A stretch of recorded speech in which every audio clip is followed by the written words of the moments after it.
मैं आज इस वीडियो में आपको बताऊंगा complete road map for the 2025। Notes में लिखा हुआ एक एक फॉर्मूला मुझे आता है, लेकिन जब मैं क्वेश्चंस को अप्रोच करता हूं तो मुझे क्वेश्चंस की लैंग्वेज समझ में नहीं आती। तो ट्रस्ट मी, आपका स्कोर बहुत शानदार रहेगा। और यहां पर मैं कोई भी आपको रैंडम चीजें नहीं बताऊंगा। Hi everyone, welcome back to this channel. अगर आपने इस वीडियो पर क्लिक कर दिया है तो दोस्तों मैं आपको बता दूं, ये वीडियो उन सभी स्टूडेंट्स के लिए बहुत ही इंपॉर्टेंट है जो इस समय प्रेजेंटली क्लास 12th में है या फिर 2025 के लिए जे एग्जाम के लिए ड्रॉप ले चुके हैं। मैं यहाँ पर आपके सामने कुछ क्वेश्चंस दिखा रहा हूँ। अगर इनमें से कोई भी क्वेश्चन आपके जहन में चल रहा है तो इस वीडियो को आपको एंड तक जरूर देखना चाहिए। The first question, are you targeting above 90 marks in physics for the JEE mains first attempt? क्या आप ऐसा प्लान कर रहे हैं कि मुझे इस बार फिजिक्स में 90 से अबव मार्क्स अचीव करने हैं? First question. Second question, are you facing the problem in solving the numericals? मुझसे कई सारे स्टूडेंट्स का इंटरेक्शन होता है तो वो कहते हैं कि सर मेरे कॉन्सेप्ट्स क्लियर है, मुझे थ्योरी आती है, मैं XYZ जिस भी इंस्टीट्यूट में पढ़ता हूँ, मैं रेगुलर क्लासेस अटेंड कर रहा हूँ, मैंने बढ़िया तरीके से नोट्स बनाए हुए हैं, एकदम कलरफुल नोट्स में लिखा हुआ एक एक फॉर्मूला मुझे आता है, लेकिन जब मैं क्वेश्चंस को अप्रोच करता हूँ तो मुझे क्वेश्चंस की लैंग्वेज समझ में नहीं आती, या फिर मुझे क्वेश्चन को सॉल्व करने के लिए जो पहला स्टेप है वो क्या होना चाहिए, कब कौन सा थ्योरम कौन सा प्रिंसिपल वैलिड होगा, मुझे स्ट्राइक नहीं करता। मैं एकदम से कंप्लीटली ब्लैंक हो जाता हूँ। जब मैं टेस्ट देता हूँ तो टेस्ट में भी मेरा फिजिक्स का जो स्कोर है वो बहुत ही कम आ रहा है। क्या ये प्रॉब्लम आप लोग फेस कर रहे हैं? And the last one, sir मुझे पता ही नहीं है कि मुझे किस रास्ते पर चलना चाहिए कि मुझे अपनी मंजिल मिल जाए। मतलब what is the correct path? If you have any question out of these 3 questions then you should watch this video up to the end. मैं आज इस वीडियो में आपको बताऊंगा complete road map for the 2025। मैं यहाँ पर जितने भी स्टेप्स बताऊंगा, अगर आप उन सभी स्टेप्स को बहुत सिंसियरली फॉलो करोगे तो ट्रस्ट मी, आपका स्कोर बहुत शानदार रहेगा। और यहाँ पर मैं कोई भी आपको रैंडम चीजें नहीं बता रहा। इस साल मेरे जितने भी स्टूडेंट्स ने बहुत अच्छा परफॉर्म किया, जिनकी रैंक्स बहुत अच्छी आई हैं, जिनका जेई में जो परसेंटाइल है वो अबव 99.5 आया, या जेई एडवांस में उनकी जो रैंक्स हैं वो अंडर टॉप 1000 या टॉप 5000 के अंदर आई हैं, मेरा उनके साथ डिस्कशन हुआ और मैंने ये पॉइंट फाइंड आउट करने की कोशिश करी कि ऐसी क्या चीजें थी जिसकी वजह से उनकी रैंक इतनी इंप्रूव हुई है, और वो मैं सारी चीजें आपको यहाँ पर बताने जा रहा हूँ। That is the complete road map. First thing, limit your study material resources.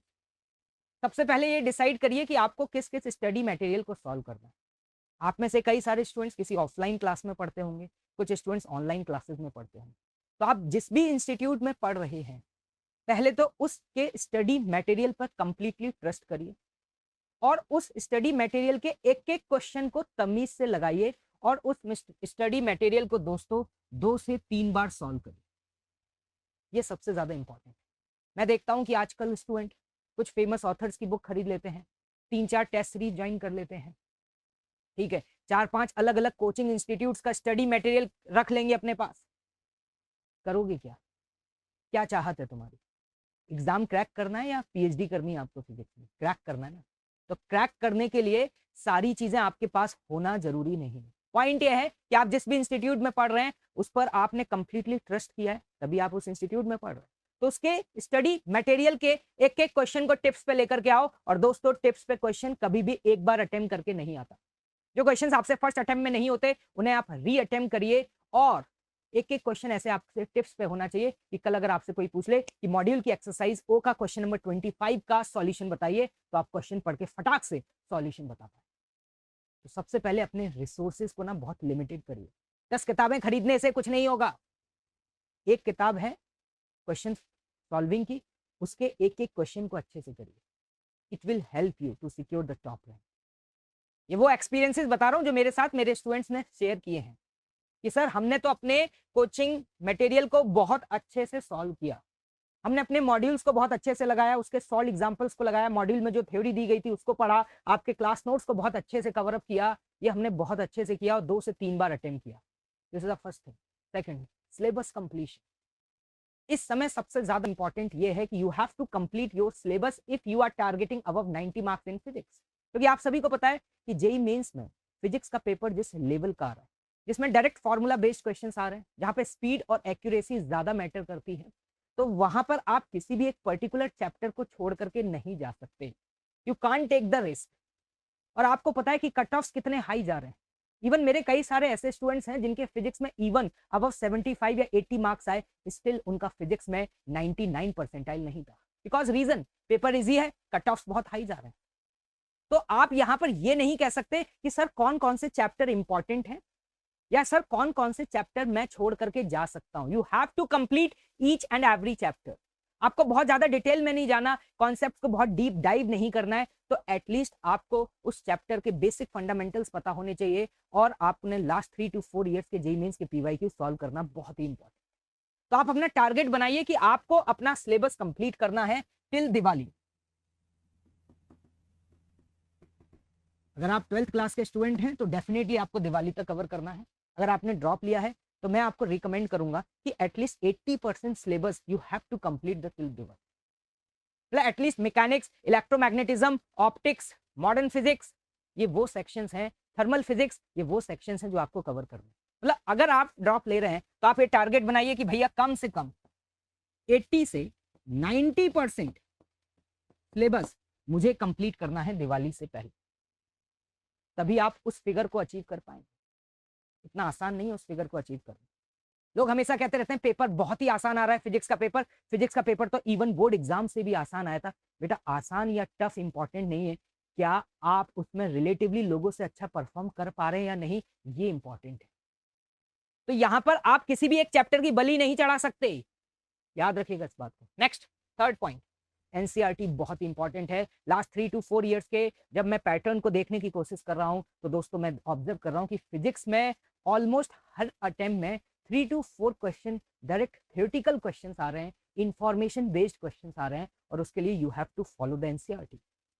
मैंने एनसीईआरटी में जब देखा और जेईई मेंस के पीवाईक्यूज को देखा तो मैंने देखा कि कुछ पर्टिकुलर चैप्टर से थ्योरेटिकल क्वेश्चन रिलेटिवली ज्यादा आ रहे हैं। तो मैं आपको बता दूं, semiconductors, modern physics, wave optics and EM waves, specially in chapters के लिए तो आपको एनसीईआरटी की एक एक लाइन पढ़नी है। ईएम वेव से मैं डायरेक्ट देख रहा हूं कि एनसीईआरटी से क्वेश्चंस पिक किए जा रहे हैं। जैसे कि हम बोलते हैं कि केमिस्ट्री में एनसीईआरटी बहुत ही इंपॉर्टेंट है, पूरा का पूरा केमिस्ट्री का पेपर एनसीईआरटी से आ रहा है। तो मैं आपको बता दूं कि फिजिक्स में out of the 30 questions in JEE mains, at least 4 to 5 questions are theoretical question, information based question, direct question from NCERT, and at least आपको ये 3 to 4 chapters को तो at any cost you have to complete a line by line from the NCERT। समझ पा रहे हो मैं क्या बोल रहा हूँ? तभी आप उस फिगर को अचीव कर पाएंगे। इतना आसान नहीं है उस फिगर को अचीव करना, बोलना बहुत आसान है, भैया परफेक्शन चाहिए। Next, JEE mains PYQ. जब आप पैटर्न को ऑब्जर्व करेंगे तो आप देखेंगे कि पिछले 4 से 5 सालों में लगभग एक ही पैटर्न के क्वेश्चंस बार बार रिपीट हो रहे हैं। तो इस समय आप अपना ये टारगेट बनाइए कि दिवाली तक आप जितने भी चैप्टर्स कंप्लीट करने वाले हैं उन सभी चैप्टर्स के लास्ट 3 इयर्स के 22, 23 एंड 24 के each and every PYQ you have to solve chapter wise. PYQs करने, याद रखिए, बस किताबें करने की कोई जरूरत नहीं है। ऐसा मैं इसलिए बोल रहा हूं आपको क्योंकि सेम पैटर्न के क्वेश्चंस बार बार रिपीट हो रहे हैं, ठीक है। तो आपको एक एक पीवाईक्यू को सॉल्व करना बहुत जरूरी है। और मैं आपको बता दूं कि अगर आप इन पीवाईक्यूज को कर लेते हैं ना तो in the final exam in 2025 in a physics paper at least 5 to 7 question direct बिल्कुल वही क्वेश्चन देखने को मिलेंगे जो आपके रिपीट होंगे, और ऐसे क्वेश्चन आपने लास्ट 2 to 3 ईयर्स में सॉल्व किए। तो ये आपको करना है भाई, this is the first priority. Sir इसके अलावा और क्या कर सकता हूं, वो सेकंड स्टेप है, this is the first step, ठीक है। मतलब एक सिंपल सी बात बता दूं दोस्तों कि ऐसे समझिएगा कि आपको अपना एक घर बनाना है तो आप सबसे पहले ये सोचेंगे कि उस घर में फर्स्ट फ्लोर, सेकंड फ्लोर कितने बनाने हैं और उसका बेसिक स्ट्रक्चर कैसा होगा। आप डे 1 पर ये प्लानिंग नहीं करेंगे कि उस घर के बेडरूम में वॉल्स पर कलर कौन सा कराना, इंटीरियर डिजाइनिंग किस तरीके से करनी है, वो आप डे 1 पे नहीं सोचेंगे। इंसान फिनिशिंग की तब सोचता है जब वो बेसिक स्टेप्स, फर्स्ट स्टेप्स को क्या कर जाता है, क्रॉस कर जाता है। तो these are the basic steps. आप अपना टारगेट बनाइए till the Diwali break you have to complete each and every chapter, JEE mains के लास्ट 3 इयर्स के पीवाईक्यूज, और ये एनसीईआरटी फॉलो करना। नवंबर के बाद फिर मैं आपको बताऊंगा कि किस तरीके से डेफिनेटली आपको आगे की फर्दर प्लानिंग करनी पड़ेगी। अब मुद्दा ये है कि सर आप हमारी इस पूरी प्रोसेस को फॉलो करने में कैसे हेल्प करेंगे? पूरी तैयारी के साथ आए हो, हवाबाजी कुछ भी नहीं कर रहे हो, ठीक है। मेरे जब डिस्कशंस हुए काफ़ी सारे स्टूडेंट्स के साथ, है ना? देखिए भाई मेरे पास जो सैंपल साइज़ है वो बहुत बड़ा है ना? मैं लगभग ऑफलाइन में हर दिन मोर देन 500 स्टूडेंट्स को पढ़ा रहा हूँ, ठीक है। इसके अलावा ऑनलाइन में भी कई सारे स्टूडेंट्स हैं जो हमारे रिकॉर्डिंग्स वगैरह को देख करके फॉलो कर रहे हैं। तो ईच एंड एवरी डे लगभग 2000 से ज़्यादा ऐसे बच्चे हैं जो हमारे फिजिक्स के लेक्चर्स को फॉलो कर रहे हैं। तो मेरे साथ कई सारे स्टूडेंट्स का डिस्कशन होता रहता है। तो मुझे एक्चुअली में कुछ चीज़ें फाइंड आउट हुई कि फिजिक्स में प्रॉब्लम कहाँ पे आ रही है। फिजिक्स में प्रॉब्लम ये थोड़ी ना कि आपको एफबीडी बनाना नहीं आता, कि आपको ये नहीं पता कि नॉर्मल कांटेक्ट फोर्स का डायरेक्शन क्या है, टेंशन फोर्स का डायरेक्शन क्या है, क्या मोमेंटम क्या होता है, या मोमेंटम कंजर्वेशन कब लगा सकते हैं, या फिर मैकेनिकल एनर्जी कंजर्वेशन कब वैलिड है, सब पता है, सब पता है। क्या कूलम्स लॉ नहीं पता, सब पता है। पॉइंट क्या है, पता होने के बाद भी क्वेश्चन सॉल्व नहीं हो रहे, और उसके पीछे क्या रीजन है ना, वो मैं आपको बताता हूँ। और उसे फॉलो करने के लिए आपको बता दूं, जैसे कि आप में से कुछ स्टूडेंट्स को पता भी होगा, अनअकैडमी एटम्स पे हम लोगों ने फिजिक्स, केमिस्ट्री और मैथ्स के लिए यहाँ पे प्रयास सीरीज शुरू करी है, जिसमें फिजिक्स मैं कवर करूंगा, मैथ्स में आपके पीजे सर, और केमिस्ट्री में आपके संजय आर्य। सभी टीचर्स का अपना अलग अलग यूएसपी होगा, एक अलग अलग थीम होगा, क्योंकि तीनों सब्जेक्ट की पर्सपेक्टिव जेई एग्जाम के पॉइंट ऑफ व्यू से डिफरेंट। एक और बात बता दूं आपको कि आप में से कुछ स्टूडेंट्स ये भी सोचते हैं कि सर मेंस लेवल का पेपर आता है, डायरेक्ट फार्मूला बेस्ड क्वेश्चंस होते हैं। बेटा सिर्फ फार्मूले याद करने से नहीं होगा, कॉन्सेप्ट को समझना भी पड़ेगा। इस प्रयास सीरीज के क्या यूनिक फीचर्स रहेंगे, ठीक है, जिसमें मैं आपको बता दूं कि हर वेडनेसडे रात को 9 बजे से मैं आपके लिए फिजिक्स का लेक्चर लेकर के आऊंगा, जिसमें एक लेक्चर में मैं यहाँ पर क्या कवर करूंगा, एक चैप्टर को कवर करूंगा। क्या लगता है, क्या मैं उसमें थ्योरी पढ़ाऊंगा? आज शाम को रात को 9 बजे वेक्टर का लेक्चर है। अगर आपको लग रहा है कि मैं थ्योरी पढ़ाऊंगा तो डेफिनेटली आपको यहां से एग्जिट कर जाना चाहिए। This video is not for you and this series is not for you, क्योंकि मुझे पता है कि आप बहुत थ्योरी पढ़ चुके हैं, आप ऑलरेडी कहीं और एनरोल हैं, वहां पे काफी डिटेल में पढ़ाई कर ही रहे हैं। प्रॉब्लम कहां पर है उसका मैं सॉल्यूशन लेकर के आऊँ। इस सीरीज का जो मेन ऑब्जेक्टिव है, जो इस सीरीज का यूएसपी है, वो मैं आपको बताना चाहूंगा। हमने चैप्टर पढ़ लिया, लेकिन क्वेश्चन सॉल्विंग अप्रोच नहीं पता। हम क्वेश्चन को पढ़ के ये नहीं समझ पा रहे कि सर हमें कहाँ पे वर्क एनर्जी थ्योरम अप्लाई करना चाहिए या मोमेंटम कंजर्वेशन लगाना चाहिए। हमें क्वेश्चंस को एनएलएम के कॉन्सेप्ट से सॉल्व करना है या किसी और कॉन्सेप्ट से सॉल्व करना है, स्ट्राइक ही नहीं कर रहा। Problem solving approach, alternative method to solve the numerical, एक ही क्वेश्चन को सॉल्व करने के और कितने तरीके हो सकते हैं, क्या क्या डिफरेंट पर्सपेक्टिव हो सकते हैं जिससे इस न्यूमेरिकल को हम सॉल्व कर सकते हैं, ठीक है। Important formulas plus important PYQs, exclusive content है भाई, ठीक है। मतलब जो आपको आता है वेल एंड गुड, आप जिस भी इंस्टीट्यूट में पढ़ रहे हैं आपको बेसिक फंडामेंटल्स क्लियर हैं, लेकिन देयर इज सम वॉइड, जो वॉइड्स क्रिएट हुए हैं ना, उन वॉइड्स को फिल किया जाएगा इस प्रयास सीरीज में। मतलब मैं आपको एक ऐसे अल्टरनेटिव मेथड्स बताऊंगा that will help you to save you at least 40 to 45 seconds in a single question. और आप अगर एक क्वेश्चन में 40 से 45 सेकंड सेव कर पा रहे हैं तो डेफिनेटली 90 के टारगेट को अचीव करना रिलेटिवली आपके लिए बहुत आसान हो जाए। Next is concept with question, this is a reverse process. जैसे हम क्लासेस में जब पढ़ रहे होते हैं, पहले कॉन्सेप्ट सीखते हैं, फिर उस पर बेस्ड क्वेश्चंस करते हैं। मैं यहाँ पे क्वेश्चंस के थ्रू आपको इंपॉर्टेंट कॉन्सेप्ट्स बताऊंगा। This is very important. आता सब कुछ है लेकिन सवाल नहीं बनते। And the last, miscellaneous problem, ये बहुत इंपॉर्टेंट। मतलब मल्टीपल चैप्टर्स के कॉन्सेप्ट्स को एक साथ मिक्स करके एक क्वेश्चन पूछा गया। एक क्वेश्चन सर्कुलर मोशन में आया और मैं उस क्वेश्चन को वेक्टर के कॉन्सेप्ट से फटाफट से जल्दी से सॉल्व कर देता हूँ। तो इस तरीके के मिक्सअप करके क्वेश्चंस आपको इस सीरीज में देखने को मिलेंगे। मतलब ये सीरीज उन सभी स्टूडेंट्स के लिए बहुत ही इंपॉर्टेंट है तो not even in JEE mains, JEE advance में एक अच्छे रैंक को टारगेट कर, क्योंकि मैं अपने जितने भी स्टूडेंट्स को जानता हूं जिन्होंने इस बार जेई मेंस में अबव 90 मार्क्स फिजिक्स में स्कोर किया है, वो सभी लोग एडवांस में भी बहुत अच्छा करके आए हैं। एडवांस में भी उनकी रैंक काफी डिसेंट आ रही है। Even few of the students who have secured under 1000 ranks in the JEE mains, sorry JEE advance.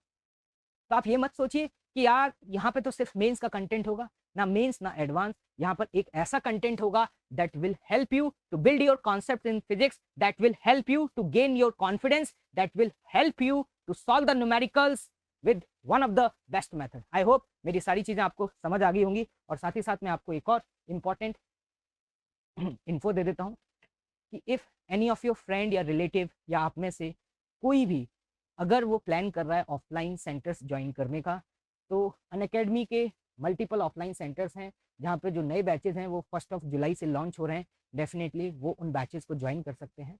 इसके अलावा आप में से ऐसे कुछ स्टूडेंट्स होंगे जिन्होंने इस बार जेई एडवांस का एग्जाम दिया, लेकिन जेई एडवांस में बहुत अच्छा स्कोर नहीं कर पाए। जेई एडवांस क्वालिफाई तो कर गए, लेकिन उनको कोई डिसेंट कॉलेज नहीं मिल रहा है जोसा काउंसलिंग में। तो उनके लिए स्पेशली हमने एक नया बैच लॉन्च किया with your favourite educator at Unacademy Kota offline centre. This is the conquer SRG batch जो ऑलरेडी अभी 20 जून से स्टार्ट हुआ है।